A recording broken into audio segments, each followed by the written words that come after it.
Our next speaker is Bernadette Herrera. She was born in the Philippines. She was a student leader and an activist during her college years and immigrated to the United States in 2000. She was an undocumented domestic worker in San Francisco for 4 years. She worked at the Filipino Community Center and then became vice president of the National Alliance for Filipino Concerns, NAFCON. With her undocumented background, she is currently able to bring the perspective of experience to her current position with the Council of Leaders of Migrante, Northern California, and Alliance of Filipino Immigration and Migrant worker groups in the SF Bay Area. Bernadette Herrera. Salamat. Thank you very much. Hi everyone. Magandang hapon mga kababayan at kaibigan. Good afternoon po. My name is Bernadette Herrera. I'm a member of the Council of Leaders of Migrante Northern California and a program coordinator of domestic workers in the Filipino Community Center in San Francisco. When I came to the United States in 2000, I worked as a housekeeper during the day, and a caregiver at night, so that I could provide for my family back home. I experienced discrimination from my employees because of my accent when communicating with them. During the 4 years that I was undocumented, I felt scared at the thought of being deported because I know no decent job were waiting for me in the Philippines.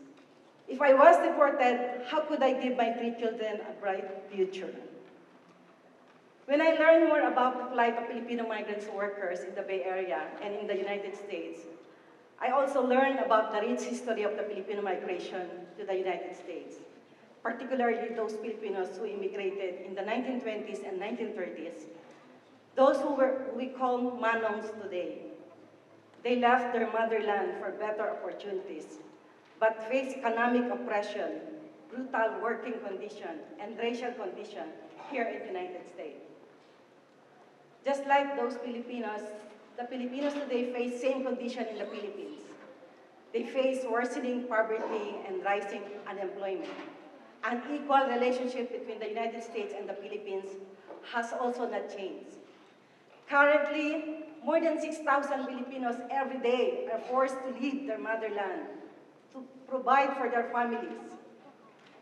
Here in the United States, we know traffic teachers who sold family properties, who took out loans at high interest to pay for application fees, agency fees, plane tickets, and other government fees, but ended up trafficked by a recruiting agency approved by the Philippine government. Their trafficker, Isidro Rodriguez, remains at large at this time. We know caregivers were not paid fairly by their employers and were retaliated by these employers when the caregivers choose to assert their rights. In addition, employers declare bankruptcy to avoid paying stolen wages of caregivers. This is the case for 2 caregivers in San Jose who are still waiting for 80,000 plus unpaid wages. We know undocumented kababayans, more or less 1 million here in the United States, who have not seen their children for years, and while enduring this, face racial discrimination and the risk of deportation. Recently, we found out about Romina Ignacio, an overseas worker, a physical therapist, who, according to the U.S. authorities, took her own life on June 27 of this year. However, according to the Philippine National Bureau of Investigation, Romina was murdered.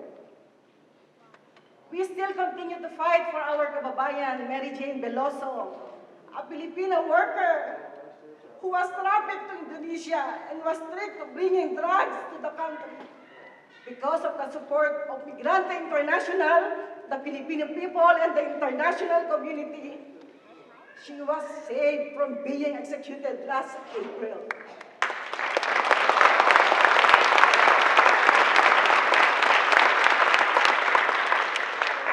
She is yet to be freed. Mary Jane Veloso is only one of the hundreds of Filipinos in the death rows around the globe. Despite all the risks they may face, Filipinos still go abroad because their own country cannot provide decent job. They contribute around 10% of the country economy, but the government only allots less than 1% of the national budget to these modern-day heroes. During this time when the Filipinos are faced by these issues here and back home, migrant members draw inspiration from the resolve of the labor leaders like Larry Itlong and Philip Vera Cruz and other 1,500 Filipinos who demanded higher wages during the Delano Great Strike and after 5 years, won union contracts which improved their working conditions. We learned from the Manong's experience that through collective unity and action, we could improve the lives of the workers. However, the struggle still continues. As we witness the ever-increasing number of Filipinos leaving the Philippines, the conditions that forced Filipinos in the 1900s that worked outside their motherland remain entrenched. This reality ties our migration stories. Whether you just migrated here in the United States, living here for years, or was born here. Our lives are also tied by the kind of future that we should dream of, a future different from the present reality. To achieve this, we need to unite and act together.